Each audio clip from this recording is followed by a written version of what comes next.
Subscribe for the very latest. Bye, Daddy.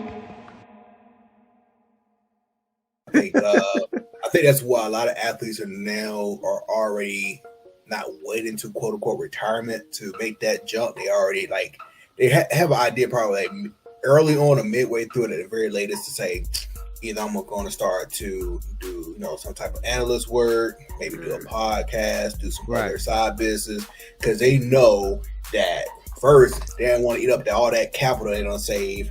Second, I gotta do something with this time and give back or whatever that looks like, because like real talk, like people, I don't know if I said this before, but like because my uncle went through it where he was just kind of once he retired from Ford for like 35 years, he had that weird like 2 years, like him and my aunt were just kind of like, you know what I'm saying, and he was trying to figure it out. So I think that's the other thing is just and you hear people all the time say, man, I start working, and they say, like a year later they're gone because they didn't have another purpose, a plan or something like that. You know what I'm saying? So that's the thing, you got to find another purpose, because people think of retirement in money, but never think about it in time. That's a bar right there. That's good. So that's the thing. It's like I retired at 65, but like he might live another 20 years. Like what that's gonna look like, you know what I'm saying? So like I saw this couple when I was first time on a cruise, and I was like, oh, that's dope. Like they just there and say, you know what? Retired, almost 70 years old. Man, they sold everything. Sold the house, the cars. They just they on the boat, bro. I heard people like that too. They go on these cruises.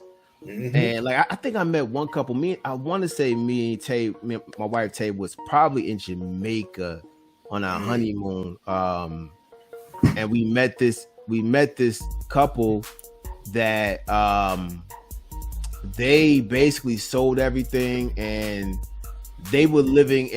They have they had a trailer park. They had like a trailer, like they so RV. RV, there we go, RV, and they travel. They go so they lived in that, but then like I think during the summers or certain times of the year, they would go spend time with their children and their grandkids, and they'll stay there, and then they hop in the RV and they be out. So they don't pay for no overhead. They saving money. They doing all the things that they want to do. They go on cruises. They just living the dream, man. Living life's journey. Yeah, that's dope.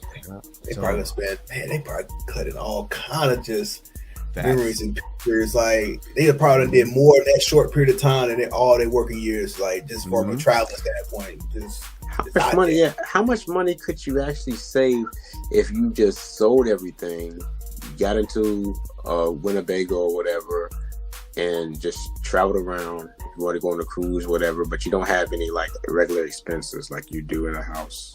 Oh, you saving a lot of money, dog. We saving money on electricity, utilities, mortgage. Food. Yeah, the mortgage thing is the killer. If they already got the RV paid off, then they ain't got no vehicle costs. That's the second most expensive.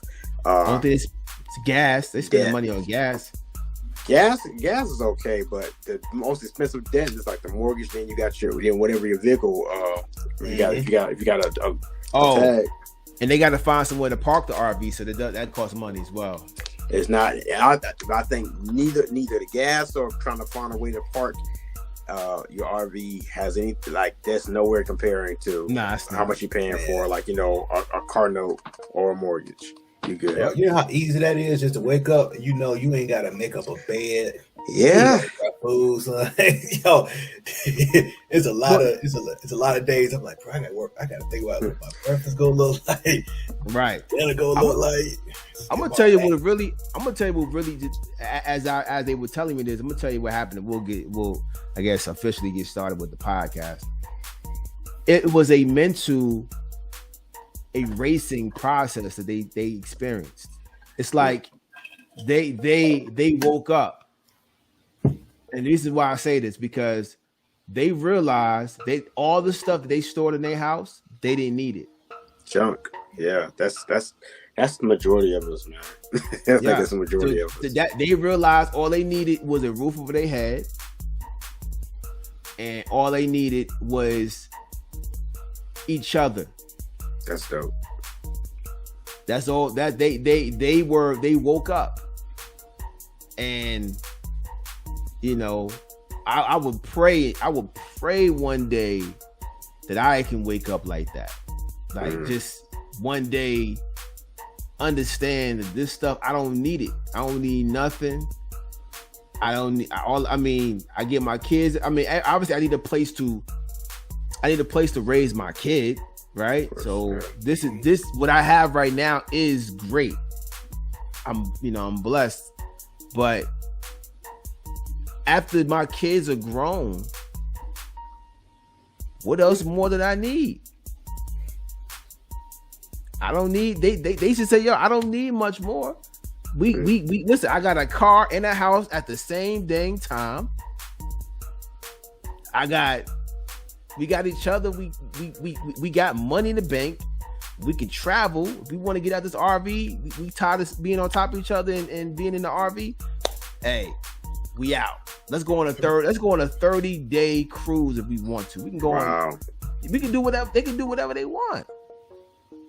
Just saying, they are woke. They're woke, and I enjoy talking to them. I remember them. Shout out to whoever y'all are. I don't know how. Y'all probably ain't watching the podcast. But shout out to y'all because y'all made me really think about my life. You know what I'm saying, and you know what I'm saying, how I want to live it. So that was a good conversation. Walt, I guess Walt, if he comes in here to catch up. I still like, we haven't done this in a while, so I still want to hear, I want to hear the intro music. You want to hear the intro music? Yeah, I just love to hear it, man. So that's my music.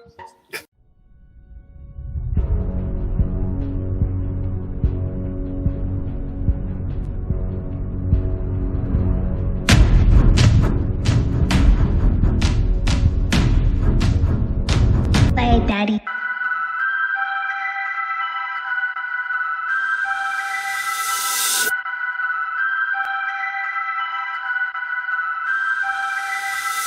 I fear no man, just God, but it was God that gave me these bars. My pen is the paintbrush, notepad the easel. Been painting with a twist before, sipping with my people. Stacking lines, equal sign, this verse is the prequel to the man you hear before you flowing through your speakers.